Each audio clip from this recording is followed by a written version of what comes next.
I'm not alone.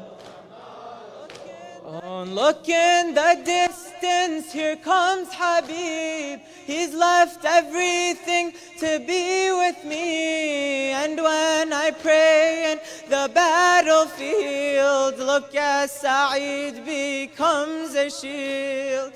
I swear it by each arrow in his chest that each of my soldiers is the best. I swear it by each arrow in his chest that each of my soldiers is the best. I'm not alone, I'm not alone, I'm not alone, I'm not alone. My body's broken, my body's broken. I'm not alone, I'm not alone, I'm not alone. Alone, my body's broken, my body's broken.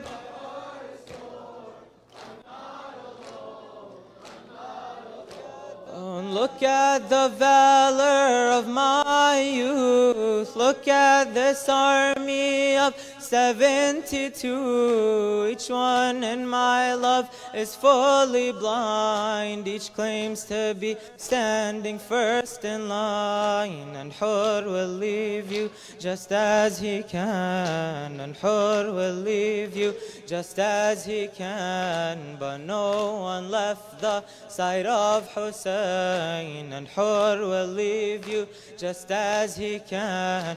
But no one left the side of Hussein. I'm not alone, I'm not alone. My body's broken, my heart is torn. My body's broken, my heart is torn.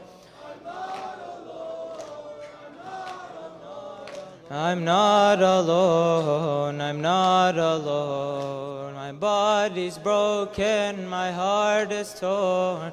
My body's broken, my heart is torn. I'm not alone. And sure there will come a time to pass when each of them will have breathed their last. And sure there will come a time to pass when each of them will have breathed their last. And at that moment I'll draw my sword. The son of Haydar fights for his Lord. All of creation has now been shown. All of creation has now been shown. Soldiers of God are never alone. Soldiers of God are never alone. I'm not alone, I'm not alone, I'm not alone, I'm not alone. My body's broken, my heart is torn. My body's broken, my heart is torn.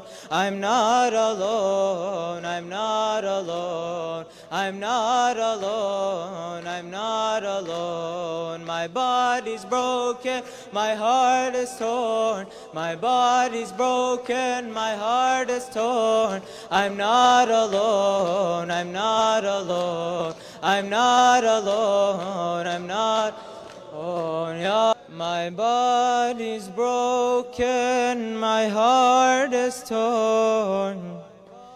My body's broken, my heart is torn. I'm not alone, I'm not alone, I'm not alone, I'm not alone. My body's broken, my heart is torn.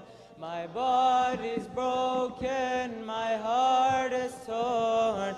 I'm not alone, I'm not alone, I'm not alone, I'm not alone. My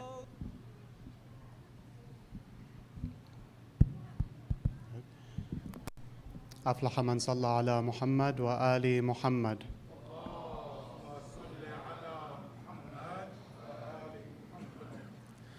أعوذ بالله من الشيطان الرجيم. بسم الله الرحمن الرحيم. الحمد والثناء لله رب العالمين وصلى الله على سيدنا ونبينا محمد وعلى آله الطيبين الطاهرين.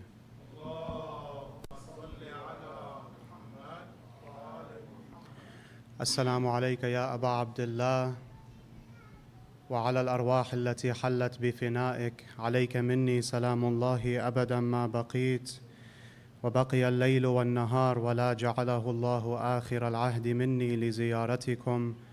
السلام على الحسين وعلى علي بن الحسين وعلى أولاد الحسين وعلى أصحاب الحسين. صلوا على محمد وآل محمد.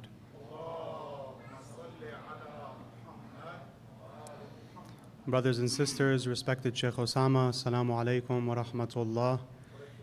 And on behalf of the Light of Guidance, we welcome everybody to our third night of our Muharram program, our lecture series with respected Shaykh Usama entitled Roots of Righteousness. Inshallah, to begin the program, we'll welcome our brother Ali Gallahan to recite from the Holy Quran. If we can welcome him with a loud salawat ala Muhammad wa ali Muhammad.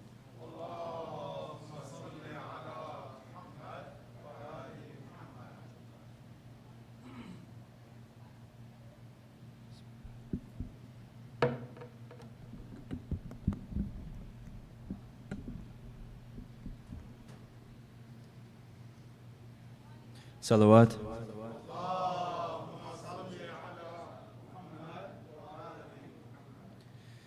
بسم الله الرحمن الرحيم.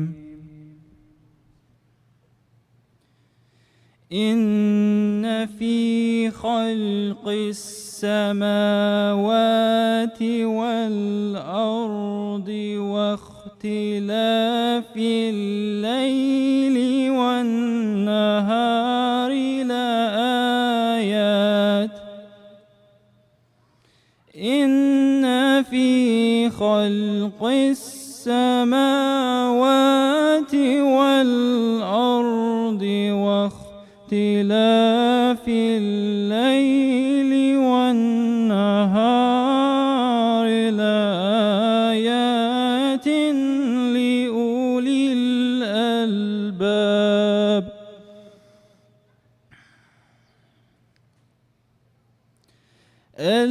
الذين يذكرون الله قياما وقعودا وعلى جنوبهم ويتفكرون في خلق السماوات والأرض. ربنا ما خلقت هذا باطلا سبحانك فقنا عذاب النار.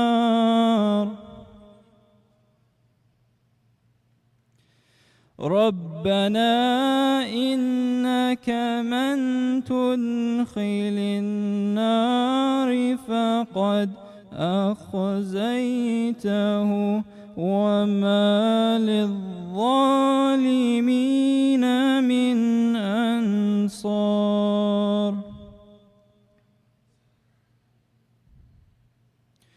ربنا إننا سمعنا مناديا ينادي للإيمان أن آمنوا بربكم فآمنا.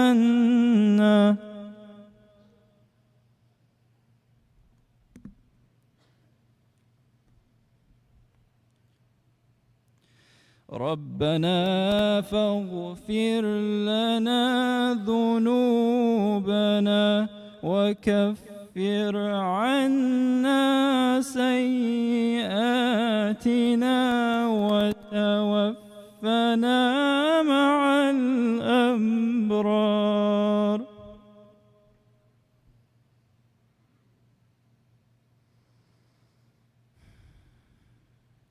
ربنا وآتنا ما وعدتنا وعدتنا على رسلك ربنا وآتنا ما وعدتنا على رسلك ولا تخزنا يوم القيامة إنك لا تخلف الميعاد.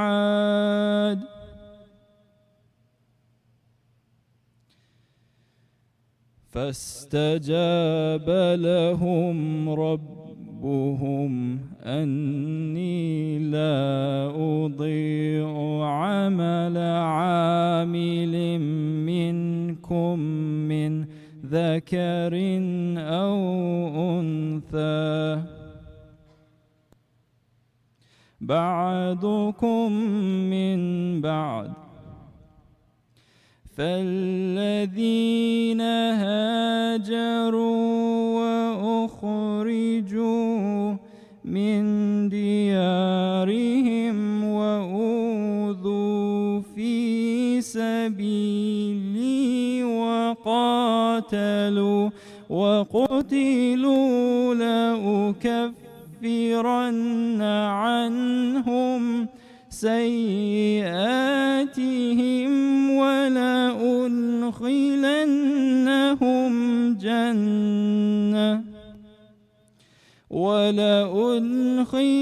ولأدخلنهم جنات تجري من تحتها الأنهار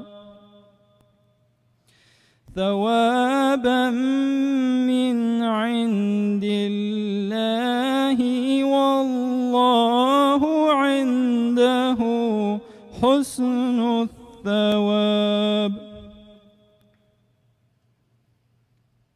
لا يغرنك تقلب الذين كفروا في البلاد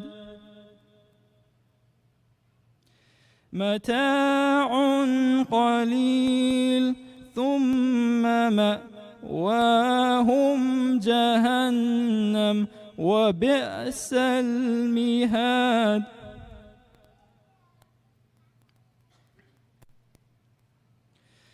لكن الذين اتقوا ربهم لهم جنات تجري من تحتها الأنهار خالدين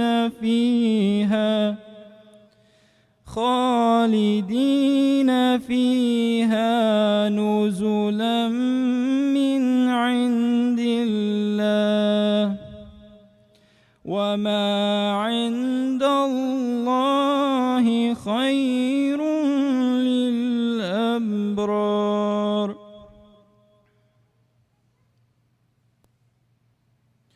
وإن من أهل الكتاب لمن يؤمن بالله وما أنزل إليكم وما أنزل إليهم خاشعين لله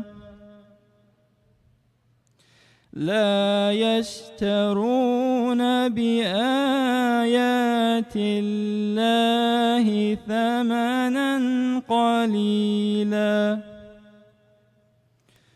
أولئك لهم أجرهم عند ربهم إن الله سريع الحساب.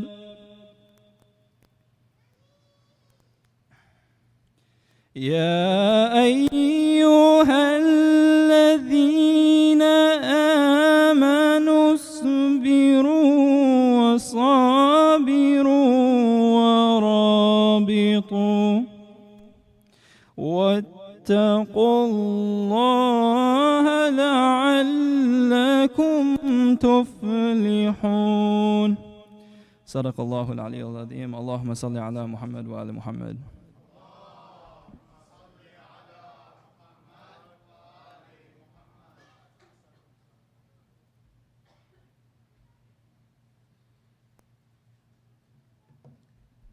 أفلح من أعاد الصلاة على محمد وآل محمد.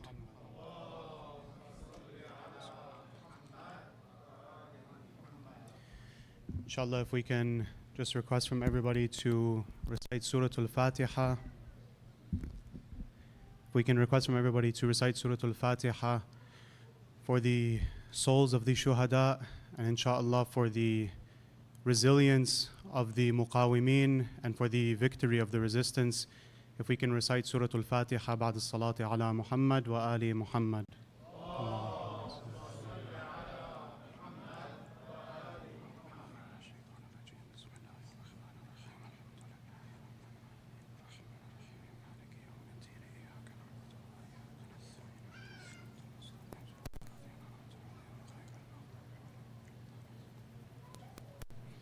Bismillah ar-Rahman ar-Rahim. Inshallah, before we continue any further and welcome our dear brother Hassan Salami to recite some poetry, just a few announcements.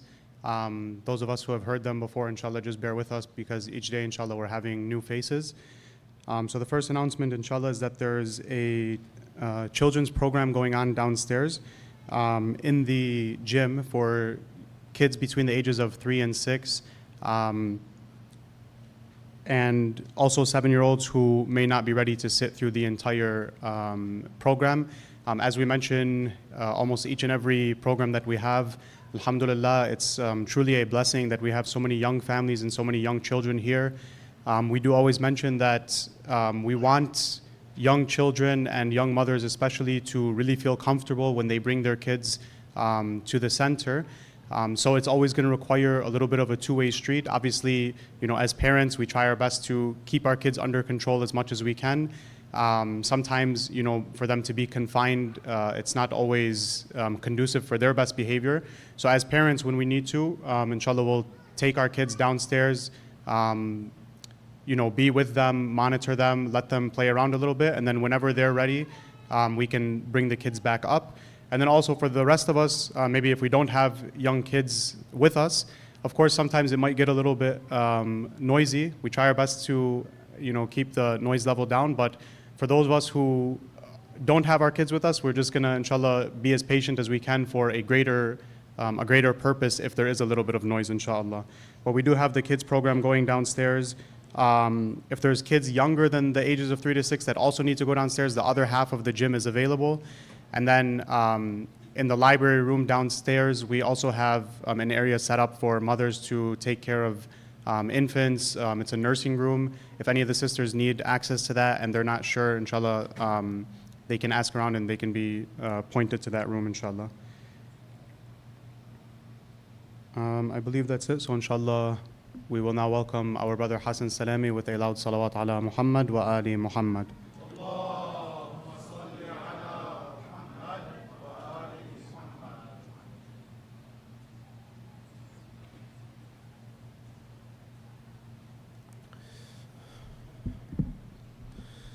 أعوذ بالله من الشيطان الرجيم بسم الله الرحمن الرحيم والصلاة والسلام على محمد وعلى آله الطيبين الطاهرين.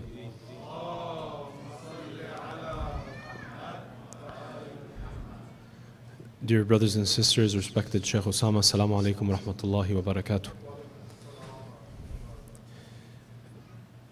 Although we all may have entered or are in Islam through different ways, so there may be some exceptional cases, but for the most part, or I don't even want to say that, but generally speaking, we want to ensure that we give the right and the blessings of us being in these majalis to our parents and have them as a partner in our niyyah and in our gathering and commemorating for Abu Abdullah al-Hussein alayhi salam, regardless of what the case. There may be some people in the audience whose parents are not even Muslim. That could be the case.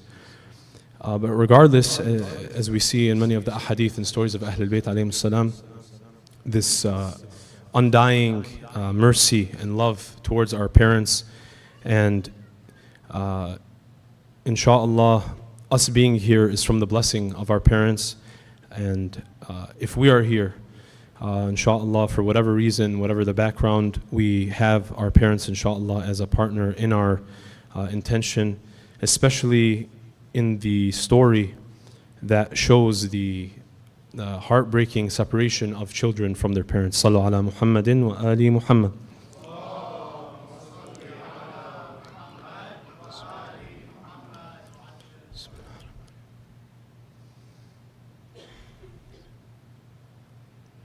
Do you smell the scent of paradise? Do you smell the scent of purity? Do you sense the presence of angels who have not even reached maturity? Certainly, it is not that Qiyamah has come, or could it be, where fires are raging and people are scrambling. Except these mothers are not forgetting their children. These children are not forgetting their women. And there are those who are running around drunk, dumb, and blind, but it seems that their inner realities have not fully manifested outside. Here, the corrupt are running free, and it is the pure that are being placed in chains. Here, something is strange. It is like Qiyamah is coming off of the page, so much pain. But if paradise is to come, then where is Hussein?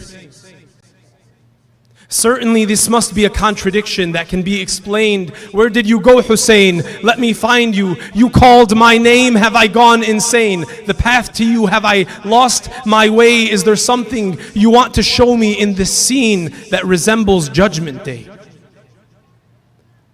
And as soon as I could catch my breath, a small and precious black cloak in the wind before my eyes swayed. She stood there with eyes so much in pain. This was too much to be described as sadness, too brilliant to be madness, too brave to be passive, too mature to be a child, but it was her. Standing too long to be called a while she waited for someone to make a statement, to say it, that her father was not coming back. She felt worried about this land in Iraq when they first dismounted from Saddleback, and now she stands there alone. As she sees men in red running towards her, ready to attack, she cries out, "My uncle, Abbas, where have you gone? Have you gone to get the water? Hurry back, don't be long. Strange men are approaching. Their presence, more than thirst, causes me greater sorrow. Is it far? Is it far? Maybe you will be back tomorrow." And as I stand watching, I flash forward to the notifications flashing of those in so-called power, as I see that young girl like a flower wailing in the wind, waiting in the sun for water. I see her today waiting for her father to come back with a bag of flour, like a flower. Do you smell the scent of paradise? She's waiting, foot tapping, her head shaking. It's been an hour, stomach churning, mind working. Maybe he's dead. Planes overhead, she thinks the worst. Pilot above pushes the trigger. Harmala string, arrows are quicker. Arrows incision, the decapitated children of men. Decapitated men of children, abused women in Yazid's Sijin, in Israeli-American prison, wishing that they could see their fathers. I would have rather starved. Don't bring me water, don't bring me bread, don't bring me the platter that contains his head. But if this is the only way I can see him, then show me. But if this is the only way I can see him, then show me. If it will untie my soul from the bow that killed my brother and the bomb that killed my father, if it will return me back to the one I have been waiting for an hour, knowing he will not return, then open that tray of oppression of silver. I will not shiver, and to my father let me be delivered. like the petals that lace the gates of heaven, laced in black, but of Muhammad's green stems. Flowers, imprisoned in a vase, but covered in grace, they sway. This is not Judgment Day.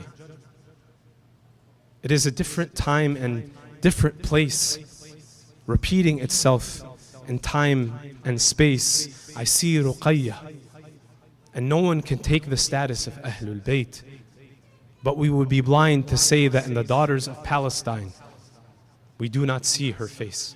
Sallu ala Muhammadin wa ali Muhammad.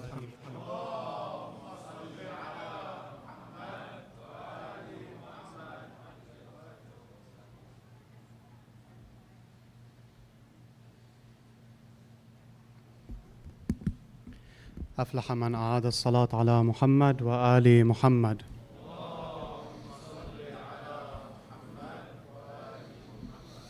بسم الله الرحمن الرحيم.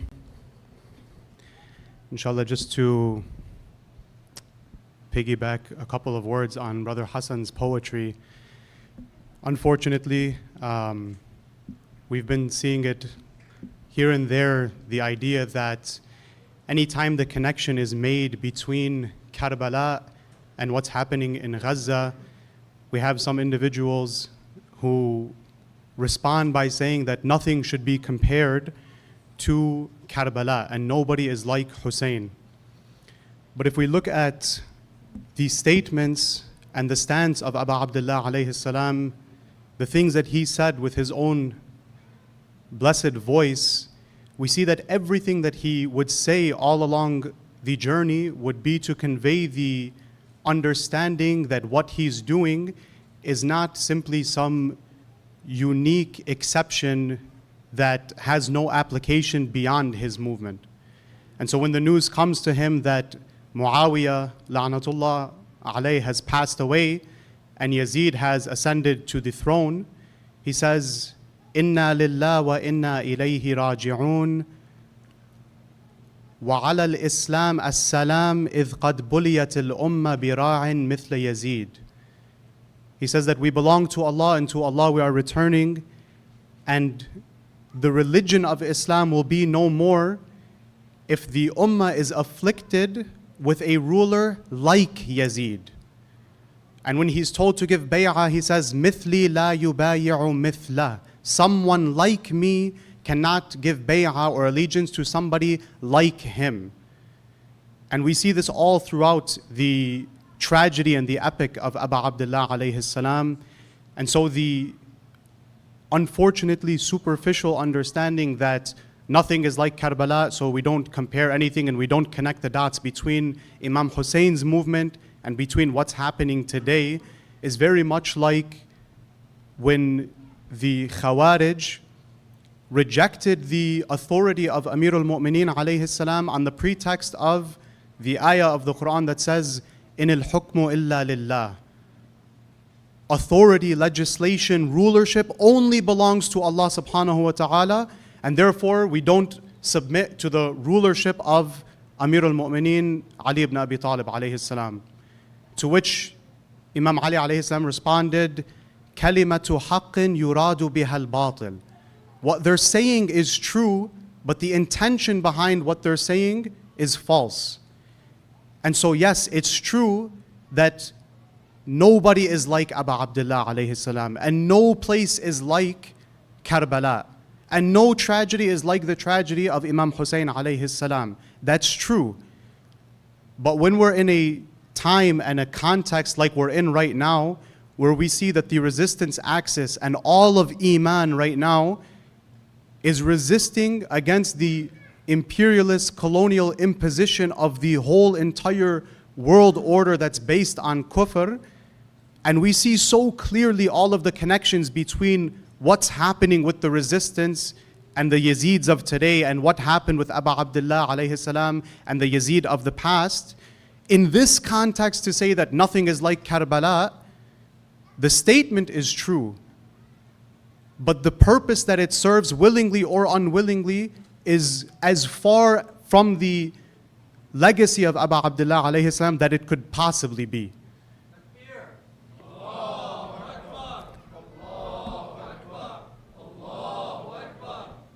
Inshallah, may Allah subhanahu wa ta'ala bless us with the insight and the ability to understand when these fitan or these misconceptions arise, so that we can ourselves have clarity, and then inshallah we can pass it on to one another.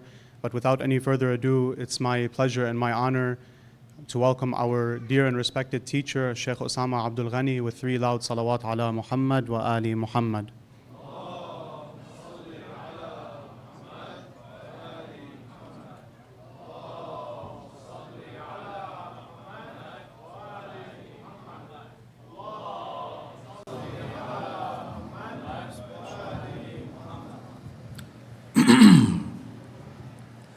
أعوذ بالله من الشيطان الرجيم بسم الله الرحمن الرحيم الحمد لله رب العالمين والصلاة والسلام على سيدنا ومولانا أبي القاسم المصطفى محمد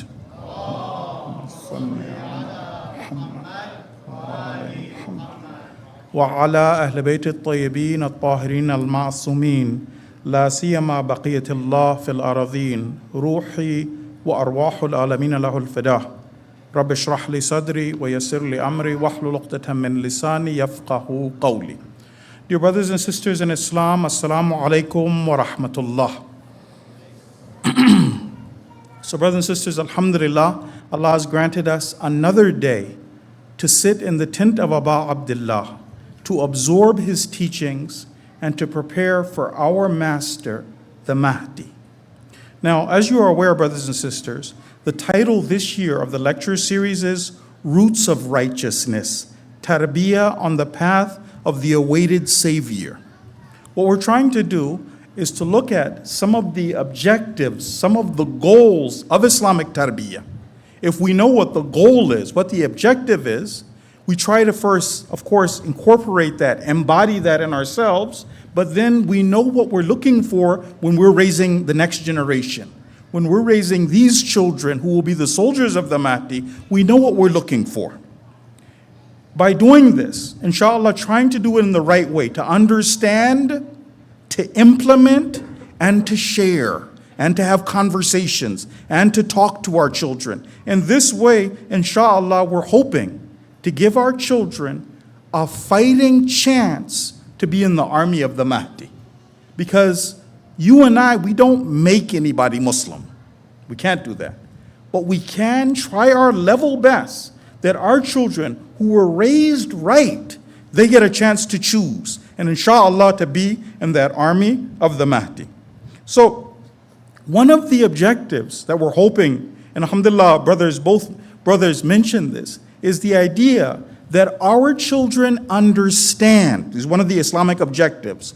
Our children understand that on Yawm al-Qiyamah, in the Akhirah, our children who are now baligh or baligha, and all of us, will be questioned about Palestine. Allah will ask us, what did you do? There were a group of people, your fellow Muslim brothers and sisters, your elders, your children, and you watched a massacre for 9 months. Were you silent? Were you indifferent? We want our children to understand this. On Yawm al-Qiyamah, we will all be asked about this event. So we want our children to be able to understand when they hear Sayyid Hassan Nasrullah say that we are in Karbala, we are remembering Karbala, we are in Karbala. We want our kids, the children, to get it, to understand. My question to you is this. When somebody at the level of taqwa and ilm, like Sayyid Hassan Nasrullah, when he says a statement like that, is he not aware of the ahadith that talk about the status of Hussein? Like what? We said before, no Nabi, no prophet can be compared with Abu Abdullah. The hadith says this is from Imam Sadiq, لَيْسَ نَبِيٌّ فِي السَّمَاوَاتِ وَالْأَرْضِ. There is no prophet in the heavens or on the earth, إِلَّا وَيَسْأَلُونَ اللَّهَ تَعَالَى. Those anbiya, those towering spiritual figures, Nuh, Adam, Ibrahim, Isa, yas'alun Allah, they ask Allah, and ya'dhana lahum, oh Allah, grant us permission, fi ziyarat al-Husayn, alayhi salam. The Anbiya ask God for permission to visit him. The hadith continues, فَفَوْجٌ يَنزِلُ, one group of them descends, وَفَوْجٌ يَسْعَدُ, a group of them leaves and goes back. So he's not aware of that. He's not aware that when it comes to the companions of Abu Abdullah, let alone Abu Abdullah himself, the companions of Abu Abdullah, that Amirul Mu'mineen said, he famously said, so years before the advent of Karbala, Amirul Mu'mineen was traveling and he came across this land and he went to that land, the land of Karbala, and he said this about Karbala, Masari'u Shuhada. This is the burial place of Shuhada. What kind of Shuhada are these people? La yasbiquhum man kana qablahum. All of those who went before them, they weren't able to proceed. These individuals, these Shuhada are special. وَلَا يَلْحَقُهُمْ مَنْ كَانَ بَعْدَهُمْ. Those who come after them, even they will not be at the level of these individuals. So he's not aware of this? 100% he's aware. So why does he connect the dots? This is a question not only for ourselves, our children should understand this. Why does he connect the dots? Why does he say Imam Khamenei is the Hussein of the time? Why does the leaders say, may Allah protect him and keep him for us until he takes us to the Mahdi? Why does the leaders say, the war in Gaza isn't a war between Gaza, Hamas, and Israel. This is haqq and batil. All of Iman versus all of istikbar. Why would they say these things? Why do they connect the dots? More importantly, for you and I who are parents, and we have a responsibility, these children who Allah blessed us with are our amana. We have to have those conversations with them so they understand, they connect the dots. This continues. That means, and we learned this the previous day, we start having conversations with our children and we introduce Islam as Ahlul Bayt introduce it. The way, and I'm going to mention the words of Imam Hussein because it's good for us to remember these things. How did Ahlul Bayt introduce this struggle? Was it a fairy tale? Was it something that happened a long time ago? Or does it apply now? And it was always supposed to be introduced so that it applies now. Hadith. Inna al-Quran hayyun la yamut. The Quran is alive and it does not die. Wal ayah hayya. Every verse of Quran is alive and applies. And then the Imam says this, if it was the case that the ayat that were revealed about people in the past, about Fir'aun, about Musa, that the ayats died with those people, he says, lamat al-Quran. The Quran would be dead. The right way to introduce Islam is to connect the dots. What was that struggle about? The struggle of Imam Hussein and Karbala. It was a struggle between truth and falsehood. Was it enough to know what the truth is? To know who Imam Hussein was? Or was it required then that you have a stance? Imam Hussein makes it clear. Original Islam, true Islam, was never just about salah and fasting and hijab and my personal akhlaq. It was always about a stance, the wali of the time, connecting the dots. Imam Hussein says this, Mithli la yubaya'u mithla. Someone like me, someone who takes the path of Imam Hussein, this person, la yubayya, will not do bay'ah to someone like him. So therefore, when you and I watch Israel, that mad dog, when we hear unspeakable horrors for the Palestinians, things that you and I, we can't even repeat. Some of the horrors the Palestinians are going on are things that I haven't said aloud to another human being. And I'm sure some of you haven't. Because how could any of Allah's creation do this to anybody? The stuff these people are going through. How could I not take a stance? How could I not say Imam Hussein inspires me to stand with these people and the armed resistance until liberation? Real Islam demands this from us, brothers and sisters. And it's our job to make sure that our children understand this. Salawat ala Muhammad wa ali Muhammad.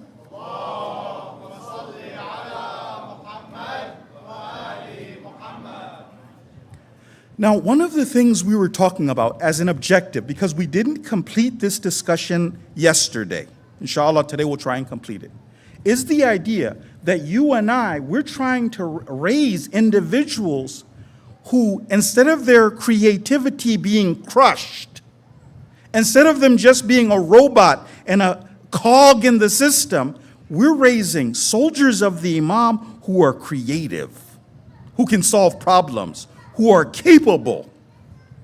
Individuals who will be for their Imam like Malik was for Ali.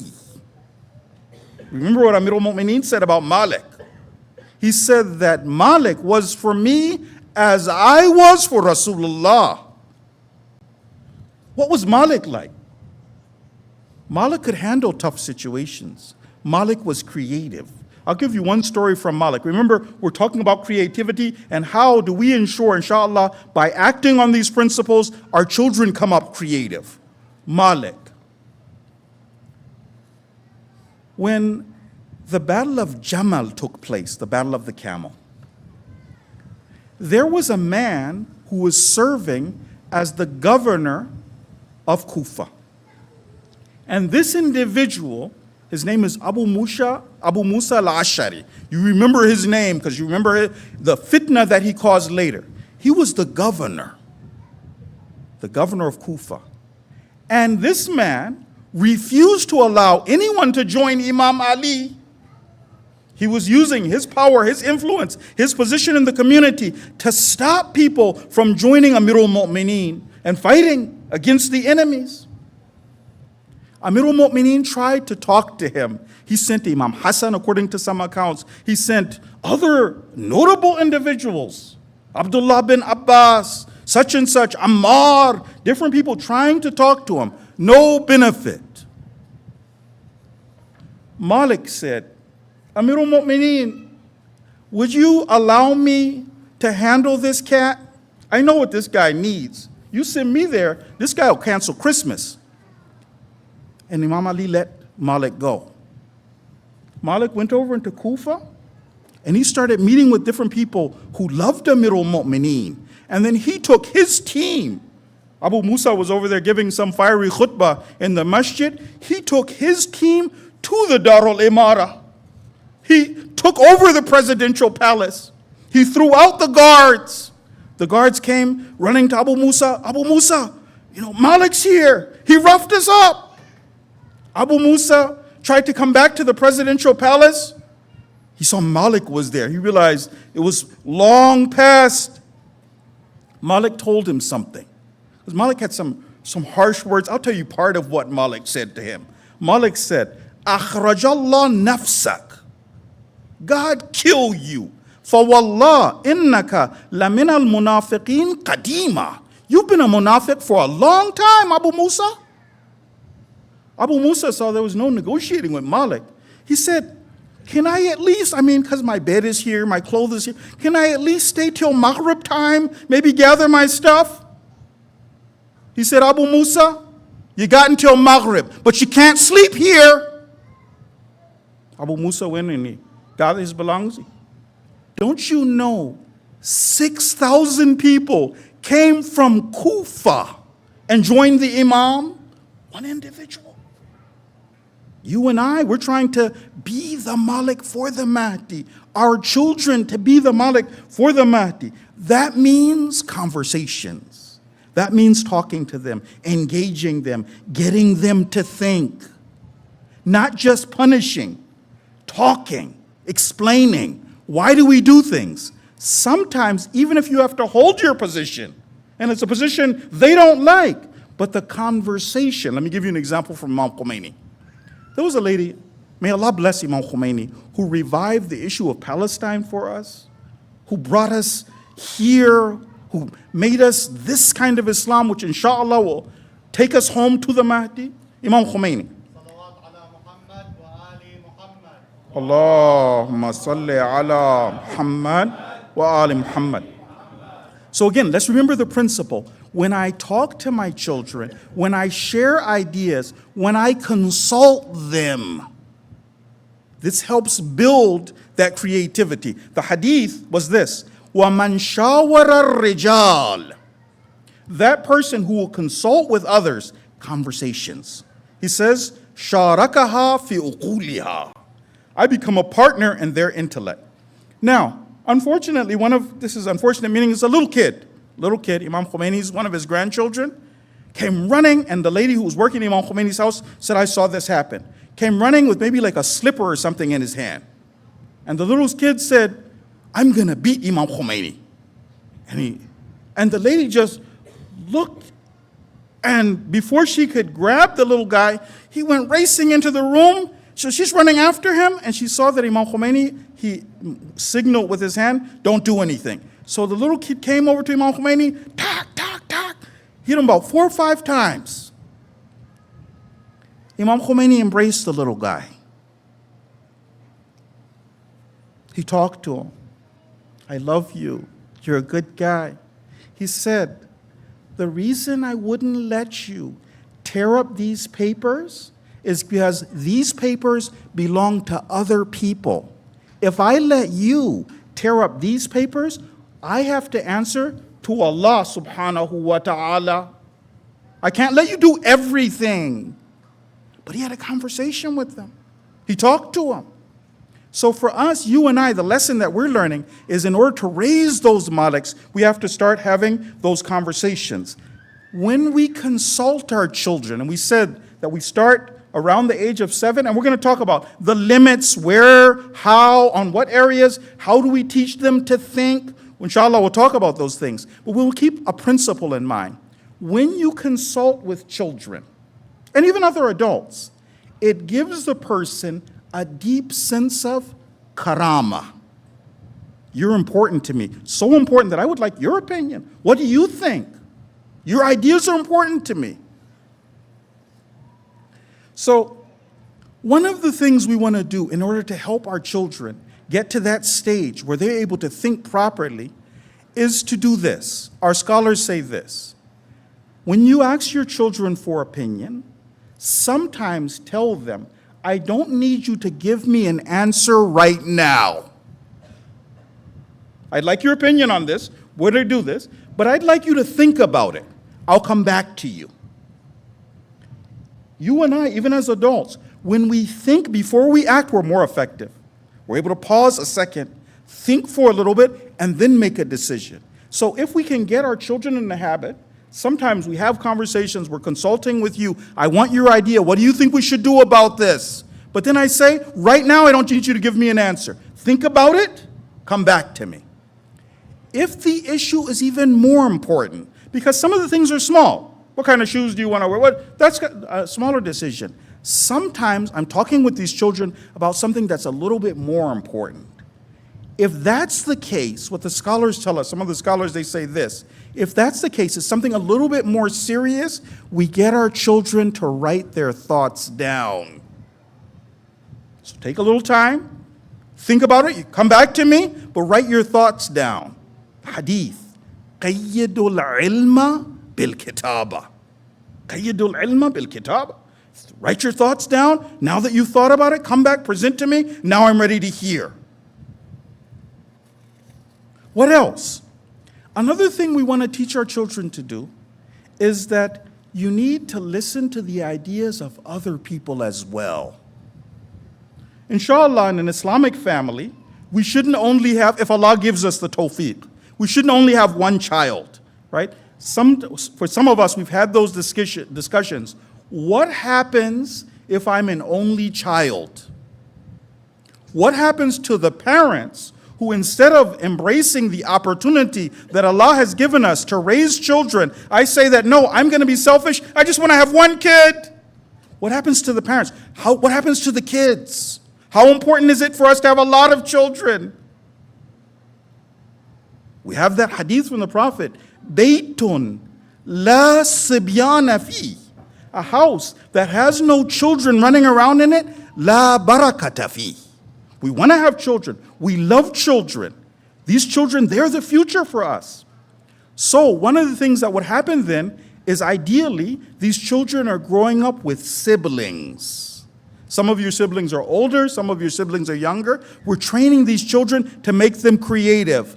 One of the things that we'll tell them is when you have an idea, you've thought about this, I'd like you to talk to your other siblings. What do they think about this? Imam Ali tells us there's a secret in talking to other people. Just having that much capacity that I can sit and imagine a little kid from the time I was 7. Not only would I think about things, I bounce my ideas off my other siblings. What do you think about the idea? Is this a good idea? What about this approach? What about that approach? What does the hadith say?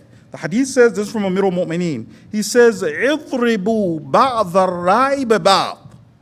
Bounce your ideas off of others. We need to get used to not just thinking in a vacuum. I talk to other people, I say my ideas out loud, and then after that I come to conclusions. Imam Ali says, if you will, he commands us, bounce your ideas off of other people, and then he says something magical will happen. يَتَوَلَّدْ مِنْهُ الصَّوَابِ with Sad. The correct answer will emerge. When I talk to other people, I'm not just me thinking about myself, I'm talking to others, the correct answer will emerge. So we want our children to keep their siblings in mind. How will this decision affect them? What do they think about it? This kind of a child who's growing up from a young age, having deep conversations, looking at things from different perspectives, they're going to have a very different point of view or way of looking at things. Can I tell you something that's not true, inshallah? It's okay. It's not true. They said once, he wasn't a Muslim. The family dog was about to die, and the family's dog was named Jazzy. So the little kid, he heard that Jazzy was about to die, and he was very upset. And the dad said, don't worry, Jazzy's gonna be fine. Jazzy will go to dog heaven. He said, what will he do in dog heaven? He said, Jazzy will chase squirrels. And the kid thought about it for a second. He was like, wow, I never considered it from that perspective. He said, Daddy, dog heaven is squirrel hell. Thinking about it from another perspective. What do my siblings think? What do I think? Other ways of comparing. The other one that we want to do is the idea of limiting the areas of consultation. I talked a little bit about this last time. It's important for you and I, if we're going to raise our children right, our children need to be people who are able to be team players. I mentioned that as one of the objectives before. A team player. Someone who's a good soldier. Not only to train my child, if it's a responsibility to be able to lead and to be able to make decisions, that's important, but also to be able to be a team player. One of the things you find advice from our scholars is even when we're consulting our children, we let them know there are limits to the consultation. I will not be consulting with you about each and everything. On these areas we consult. Now what happens is, you and I might think that if I am to consult with my children and I'm to be frank with them and have those honest conversations and say that these are areas that we're going to consult on, these are areas that right now is very good, but your dad has an opinion. Your mom, she wants to move in this way. Will that child feel disrespected maybe? I don't get to consult on everything? Actually, no. Brothers and sisters, one of the things about this conversation, when I explain to the child, so there are certain areas, I sit, we talk, you have an opinion, I embrace that opinion when it's right, but there are other areas where I say, you know what, right here, no. This is actually showing respect. How is that showing respect? I'm not just not speaking to you, not talking to you. I'm telling you that this area, I've taken the time out to explain to you. These are areas where we kind of listen to what your dad has to say. That's respectful instead of just making a decision or getting angry. It's also letting the person get used to being that good soldier. So one of them is that it is respectful to the person. The child also won't grow up with that expectation that in all areas I have to be consulted. My opinion everywhere, no. From the very beginning, let's know. You are in certain areas, we're supposed to do this. You're still appreciated in those areas that you will. And what happens is a child who's raised like this, because I was consulted on certain areas, I was able to give my opinion when it didn't matter, when there were areas in my area of influence, then I don't have that inner feeling of a person who was never consulted. I was never approached. Remember we talked about that before and how that would come back to bite us? This person, no, I was consulted in various areas, but there were some areas that weren't my things. The other thing about this, brothers and sisters, is that talking to children removes misconceptions. If you don't have a conversation, if you just do something and you don't tell me anything about it, it's possible I could have a wrong take. You did this because you didn't like me, because I'm unimportant, because of this. But now I'm not talking, I'm explaining to you, son, this is your training period, right? This is the second 7 years. I'm getting you ready later for when you're going to be in a position where I turn over some of the authority to you, when you're a vizier. I have to get you ready for this. I have to get you ready to be a good soldier. You'll be out of control if you're a cowboy. Deliberately, there's some areas we speak about, some areas you have to learn to listen. So instead of the misunderstanding being there, by having the conversations, we can fix that. The other one is that we kind of also have to learn this, just in order to function as adults. We can't always have our opinions taken. As much as respect, as much as we talk about that, right? In every family, in every society, in every community, in order to function, you've got to be able to be part of a unit. It can't just be the world revolves around me. I have to be able to be a good soldier. A good soldier. One of the areas that what happens is, so we're trying to teach the child something. It's not going to be that, we're honest from the beginning. Every time you share something, we're being honest. Every time you share something, 100% I'm going to do it. No, right now, you share your opinion. It's a good chance to explain about the Tawheed of Allah. How does that? Raise your children in this way, that Allah is in control of the universe. All I have to do is to do my part. Allah will move the mountain. When I've done my part, I can relax because Allah has heard. I don't have to get so frustrated. I don't have to get bent out of shape. So even now, as a family, when I'm talking to you, yes, it'll be true. Sometimes I consult with you, but I don't want to build that expectation in your mind. Just because I consulted with you, definitely your opinion has to come and be taken. Otherwise, then why even consult with you? No. Part of it, you getting used to this process and being able to be there.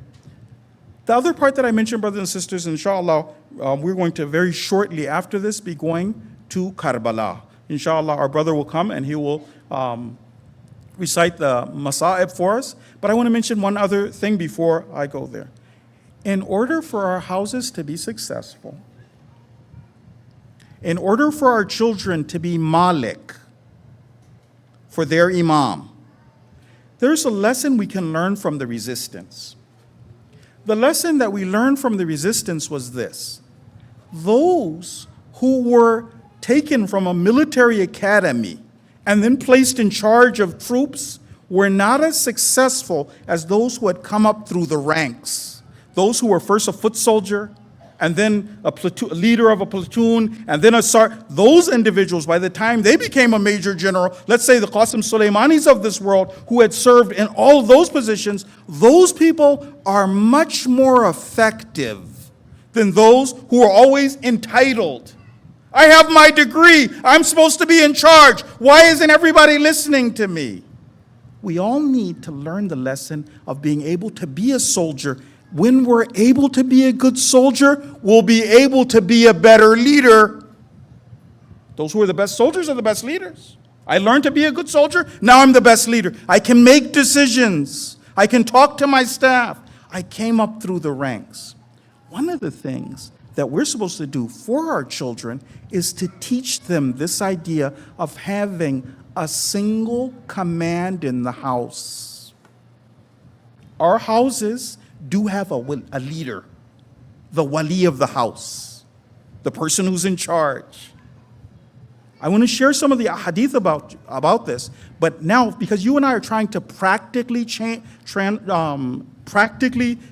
our children, it's very important not just to know these hadith, but to act on them. The role of the older children, and especially the mother, when it comes to decisions made by the father, are going to be the thing that helps children become Malik Ashtar. Am I cheerful when a decision is taken?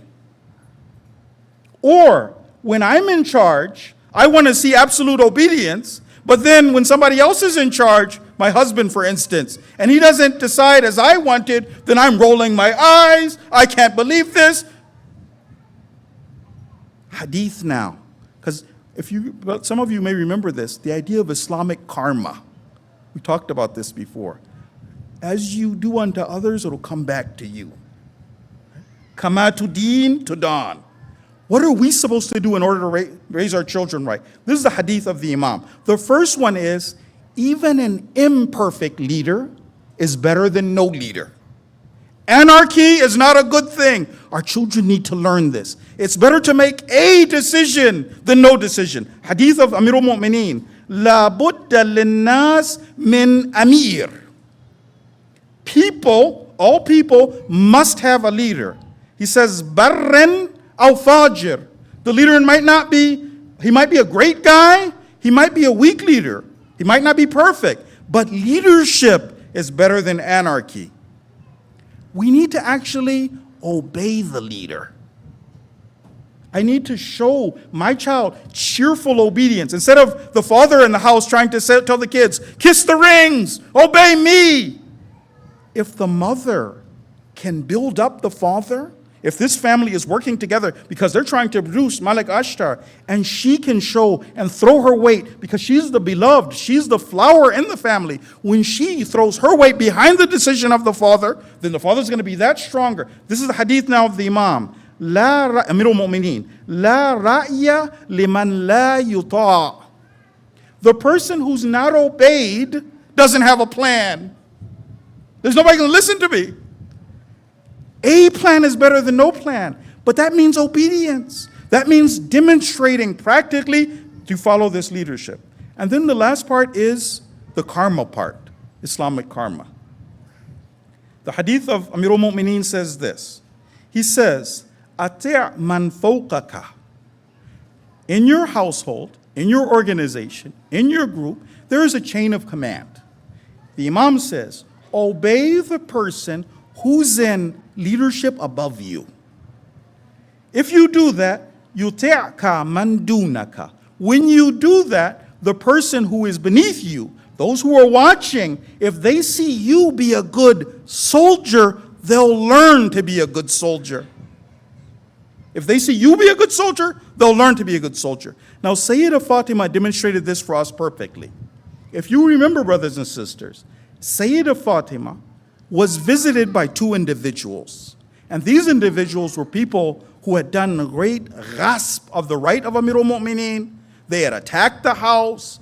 These people, Sayyidah Fatima was furious at them. But they saw what had happened by the disrespect and the dishonoring and attacking the house. Now they have to fix it. They tried to come to the house to meet Sayyidah Fatima. When they tried to come to the house to meet Sayyidah Fatima refused to have them. I won't see you. They then went to Amirul Mu'mineen. And they told Amirul Mu'mineen, they said, Ya Ali, we'd like to see her, we'd like to speak to the Sayyidah. And Amirul Mu'mineen said yes. Now he came back and he has a conversation with Sayyidah Fatima. And he said that such and such, these people came and they wanted to see you. And she was expressed her fury with them. But then she said something, the good soldier. She said, Ali, if you have promised something to them, the house is your house and the wife obeys the husband. Then he allowed them to enter, and of course, you're all aware how she demolished those individuals, and it became something that in Islam stood.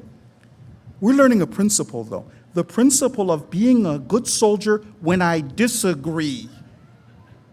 When I disagree. Not when my husband and I have the exact same idea, then yes, that's a brilliant idea. No, when you disagree, cheerfully accepting, so these children learn to be that Malik Ashtar. Last point. If your children, you're having these conversations with them, and your children express something that's true, that's correct, I'm consulting with my children, or in general, I'm having a conversation, and my child brings up something which for me as the father, when I listen, I'm like, that's right. Or the mother, what he said was right. You and I as parents, we have to make sure that we show in practice we embrace the truth. It doesn't matter who says it. If my child says it and they say something and that's right, then yes, you are right. That's correct. I embrace it. One story from Imam Khomeini, and then after that we'll go into the Masaib. Imam Khomeini, so the person who's telling this story is Ayatollah Sayyid Muhammad Sajjadiya Isfahani. This Ayatollah says something. He says, I was a student of Imam Khomeini, and I would attend his classes, and I wrote down notes of what was in the class. But then after that, I also shared my opinion. So Imam Khomeini had said something, let's say about this particular issue in fiqh. Not only did I take good notes, after that, I wrote and I critiqued Imam Khomeini's opinion. But it wasn't just a matter of just disagreeing. Anybody can disagree. It was based on evidence. I put something together and I came with another conclusion than my teacher, the Grand Ayatollah Imam Khomeini. He said, I handed my notes to Imam Khomeini. He said, Imam Khomeini didn't just give me the notes right away. He kept them for a couple of days. Then when Imam Khomeini came to see me, he saw me, I was walking in the hallway or whatever. He said he had such a bright smile on his face. And he told me he did a great job with those notes. And he said, what was even better was that you critiqued my opinion. Based on evidence. You came to your own conclusion. He said he encouraged me so much that I felt embarrassed. So you and I, the last lesson is the idea that if my child says something which I recognize is correct, on me as the father or me as the mother, I have to be very quick to accept the truth and to run with it. We end with salawat ala Muhammad wa ali Muhammad.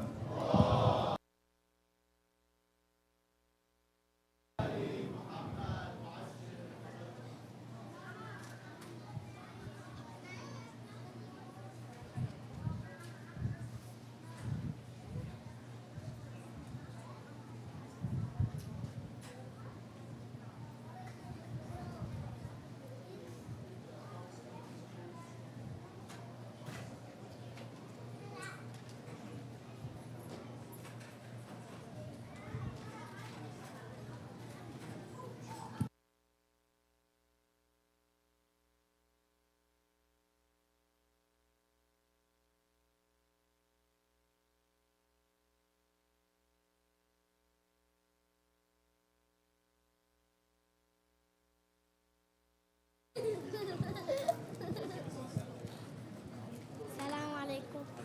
Assalamu alaikum. What's your name? Muhammad Saleh, he numbered me.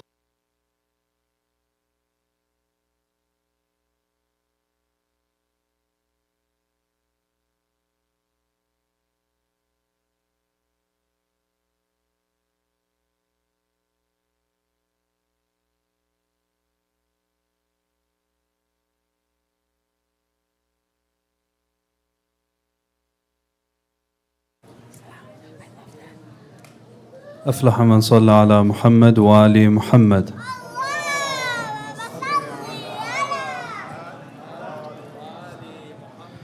I ask the dear brothers, if possible, please move forward, inshallah, with 3 loud salawat ala Muhammad wa ali Muhammad.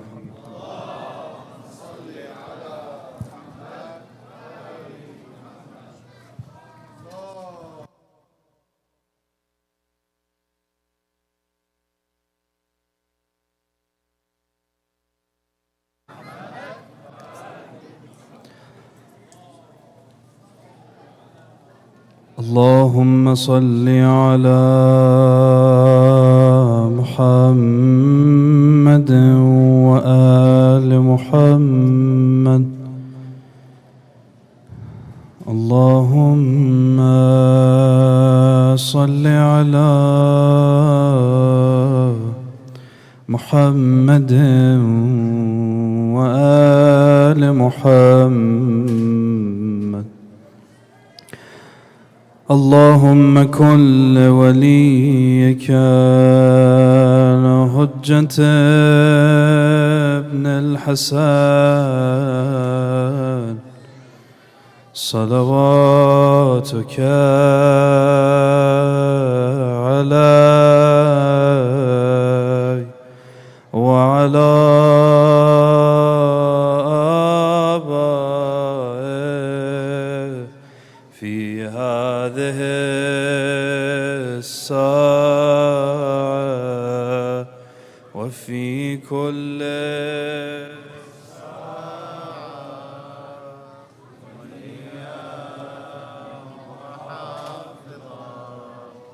وقائدا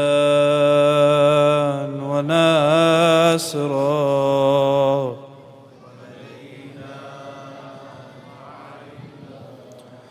حتى تسكنه أرضك طوعا. All together, يا ابن الحسن يا ابن الحسن يا ابن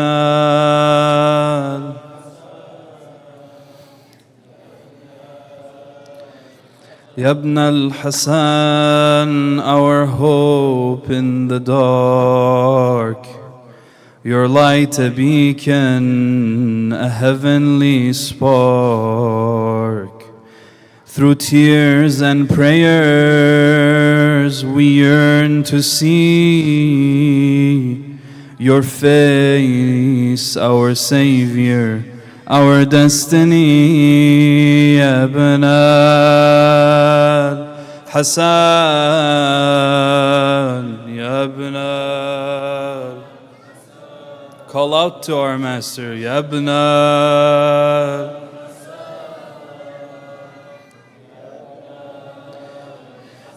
Tonight is the 3rd night of Muharram. Tonight we commemorate Lady Ruqayyah, the 3-year-old daughter of Imam Hussein. With your small hands, pray for us, Ya Ruqayyah, Ya Ruqayyah. After the 11th day, the remaining family of Imam Hussein were taken as prisoners, shackled in chains, on a journey towards Sham, the caravan of sorrow, through scorching heat. Ruqayyah, so small, with blistering feet, innocent eyes that bore witness to pain through Karbala's trials, through crimson stain.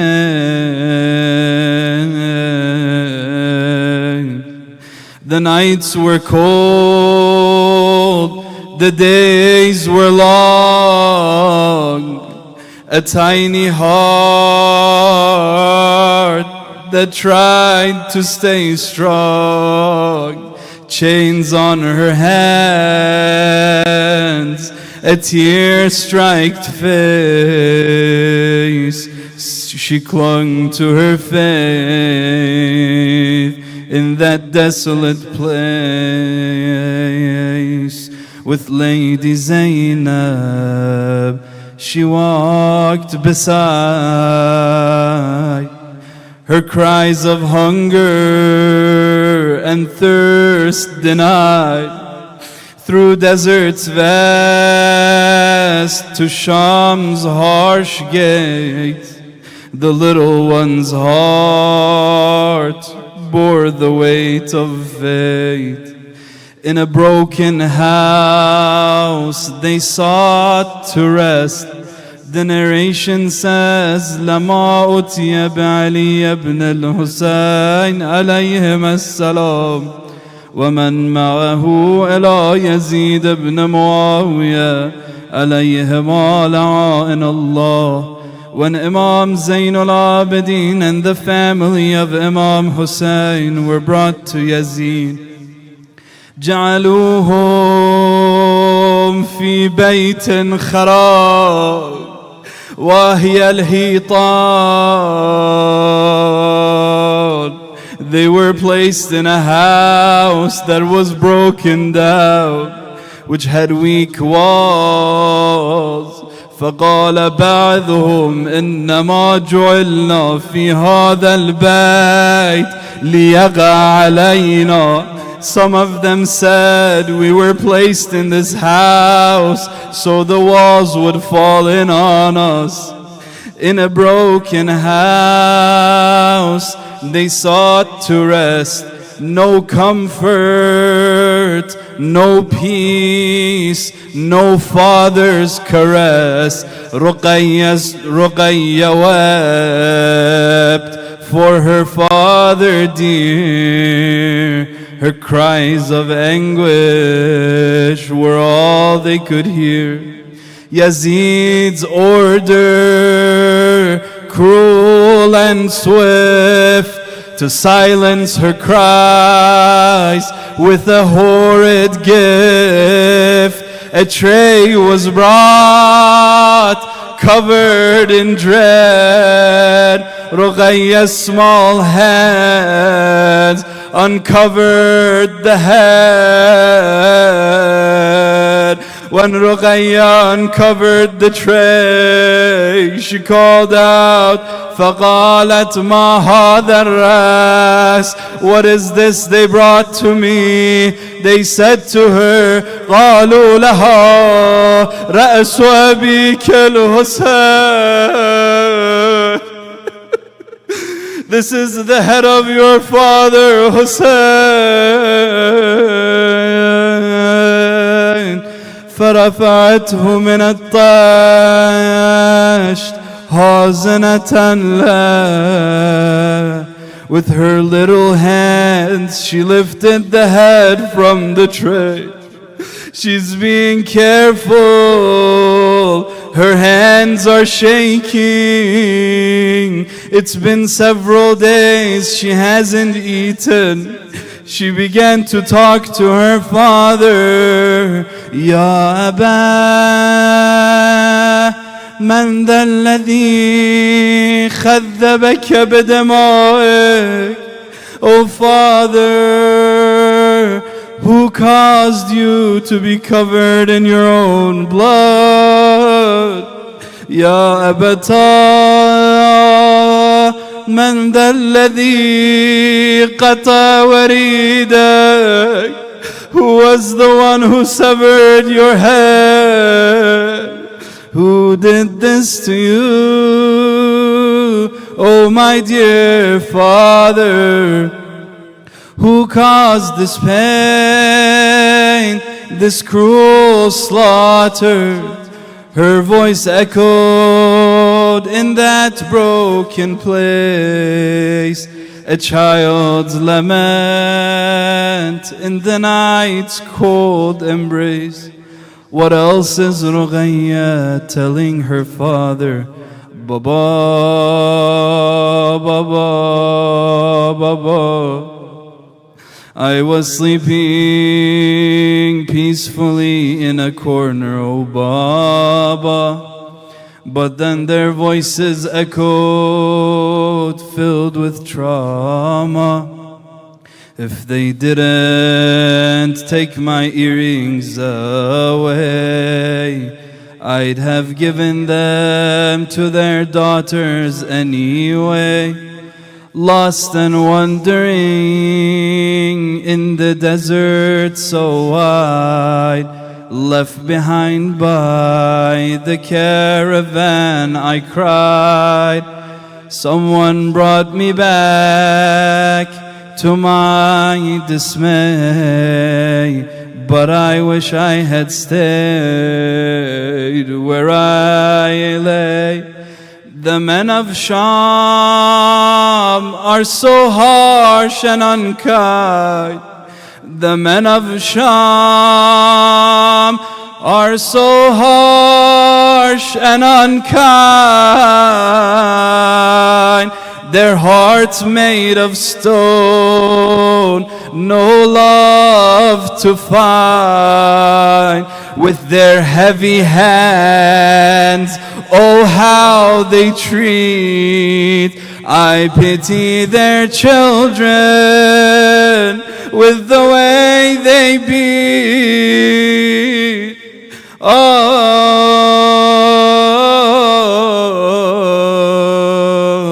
they hit me so hard, my vision is still blurred.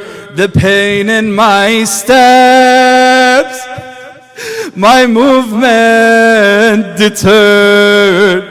The bruise on my face, a lasting trace from where the ring struck my tender face.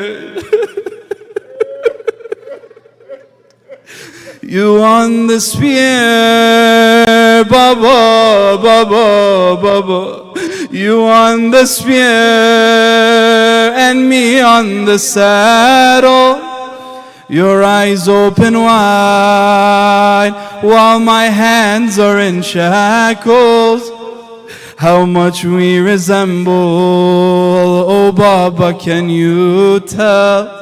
My teeth are broken, just like yours when you fell. Her tiny hands, her tiny hands held what was left of him. Her heart shattered, her light grew dim. Her voice grew faint, her breath was weak. The weight of sorrow, too great to speak. Ruqayya's cries died down. Maybe the ladies thought she finally fell asleep. The narration says, فَلَمَّا حَرَكُوهَا فَإِذَا بِهَا قَدْ فَارَقَتْ رُوحُهَا الدُّنْيَا. When they tried to move her, they saw her soul had left her body. أَلَا مِنْ مُنَادٍ يَا حُسَيْنَ يَا حُسَيْنَ Ya Hussein, Ya Hussein. Brothers and sisters, imagine the cries of Ruqayya as she calls out, "Oh my Father, I am waiting greeting, for the water and your greeting. Without you, where do I turn? I lay there and the tents burn. Without you, where do I turn? I lay there and the tents burn. As the sun set, the moon arrived. The river kissed his blessed feet. On his shoulder an empty flask. We wondered where and when we'd meet. The children's voices echo on in the water. What would he see? Every single drop in the waves to touch his palms, that's what they'd crave. Was the river so far away? Where are his arms? What will I say? Don't take me back where they'd see their uncle's severed body. Don't take me back where they'd see their uncle's severed body. Why is my back bent like Zahra?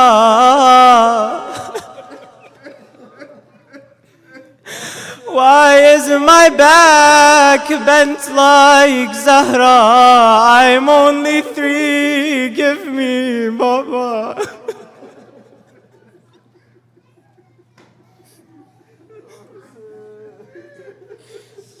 Why does my father not reply?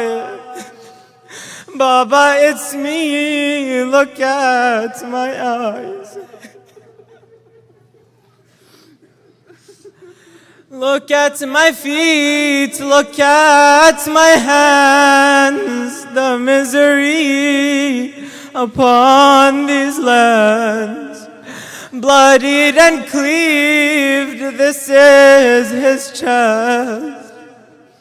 Bloodied and cleaved, where is his chest? This is his head, just let me rest. Where is your warmth? Put me to sleep. Father, take me, don't let me weep. Without you, where do I turn?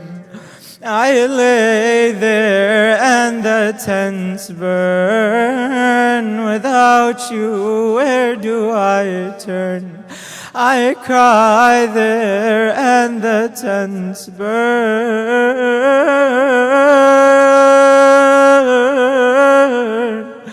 Oh, my Father, Ya Hussein,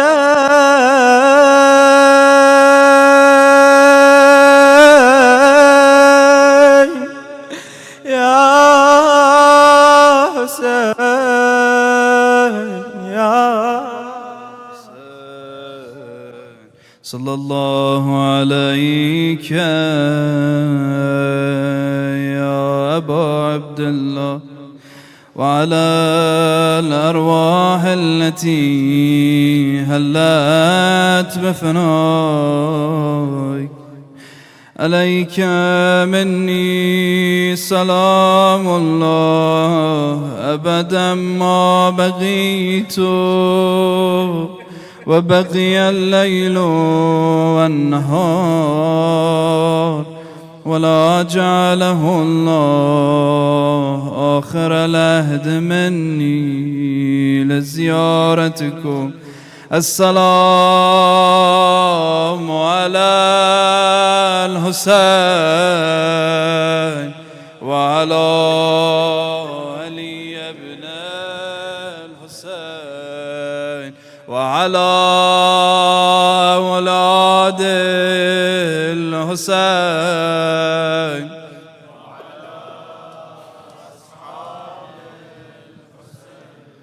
السلام عليكم يا أهل بيت النبوة جميعا ورحمة الله وبركاته. يا حسين يا حسين يا حسين يا حسين يا حسين يا حسين يا حسين يا حسين يا حسين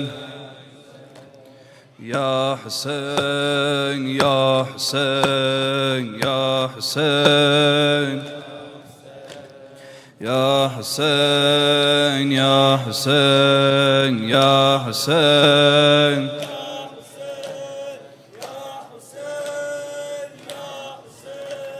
Can I leave my brother alone? I too will be strong as a stone. Can I leave my brother alone? I too will be strong as a stone. Let me carry the word of God and make Father's message well known. I shake the world, O enemy. This little girl is from Ali. I shake the world, O enemy. This little girl is from Ali. لا أرى الموت إلا السعادة لا أرى الموت إلا السعادة لا حياة إلا الشهادة لا حياة إلا الشهادة لا أرى الموت إلا السعادة لا أرى الموت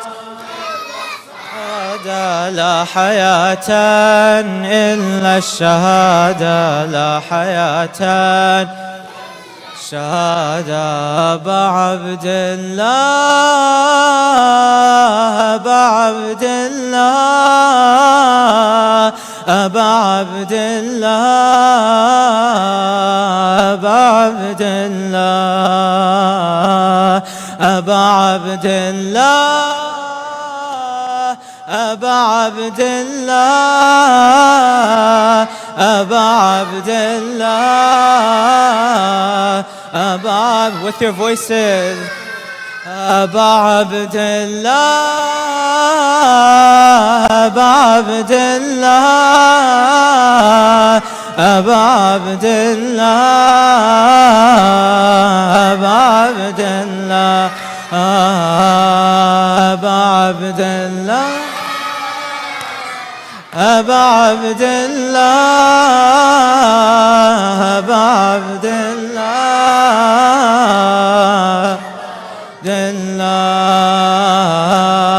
Akbar took your permission and left me.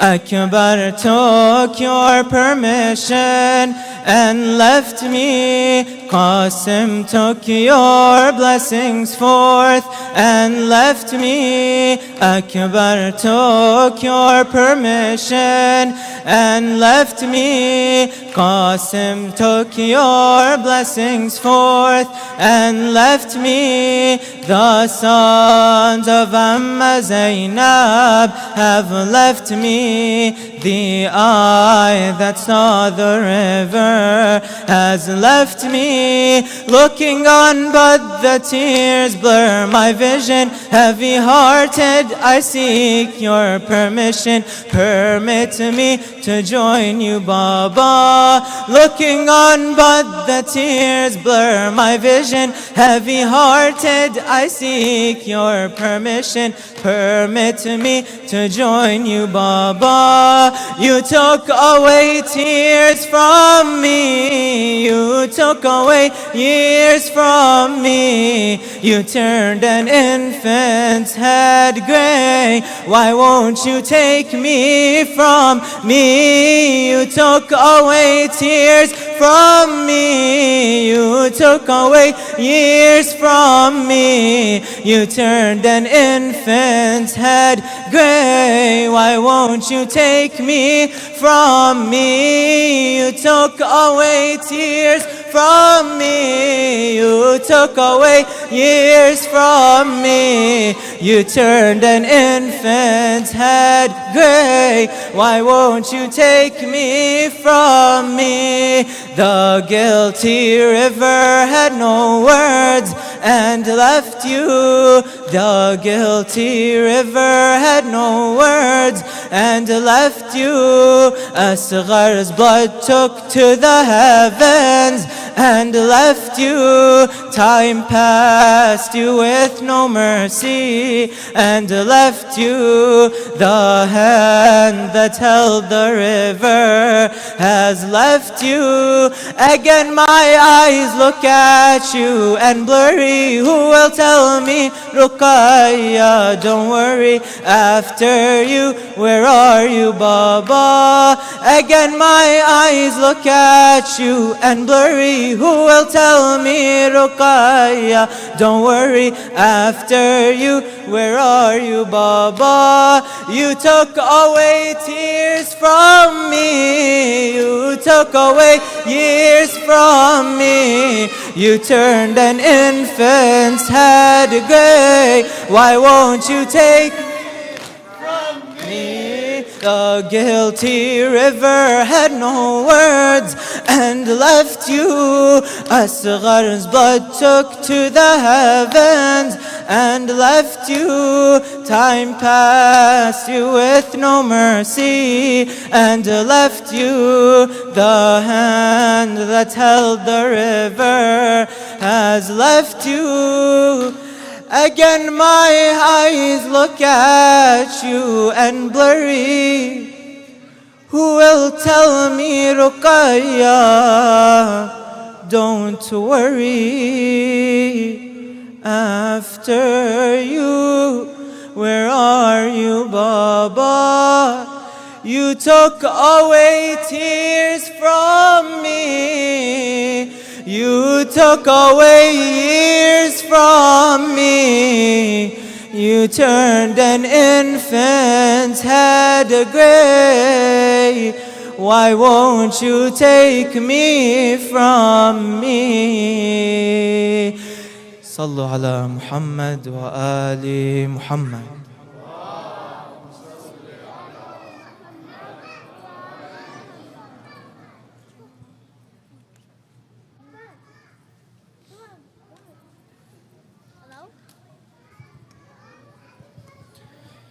اللهم صل على محمد وآل محمد. بسم الله الرحمن الرحيم. إلهي عظم البلاء وبرح الخفاء وانكشف الغطاء وانقطع الرجاء وضاقت الأرض ومنعت السماء وأنت المستعان وإليك المشتكى وعليك المعول في شدة والرخاء. اللهم صل على محمد وآل محمد أولي الأمر الذين فرضت علينا طاعتهم وعرفتنا بذلك منزلتهم، ففرج عنا بحقهم فرجا عاجلا قريبا كلمح البصر أو هو أقرب. يا محمد يا علي يا علي يا محمد اكفياني فإنكما كافيان وانصراني فإنكما ناصران. يا مولانا يا صاحب الزمان الغوث الغوث الغوث أدركني أدركني أدركني الساعة الساعة الساعة العجل العجل العجل يا أرحم الراحمين بحق محمد وآله الطاهرين.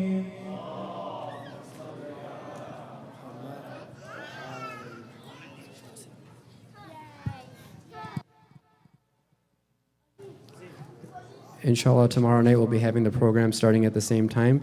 If the brothers are able to help put the chairs back, thank you so much. Sallu ala Muhammad wa ala Muhammad. My body's broken, my heart is torn. My body's broken, my heart is torn. I'm not alone, I'm not alone. I'm not alone, I'm not alone. My body's broken, my heart is torn. My body's broken, my heart is torn. I'm not alone, I'm not alone. I'm not alone, not alone. My body's broken, my heart is torn. My body's broken, my heart is torn. I'm not alone, I'm not alone. I'm not alone, I'm not alone. My body's broken, my heart is torn. My body's broken, my heart is torn. I'm not alone, I'm not alone.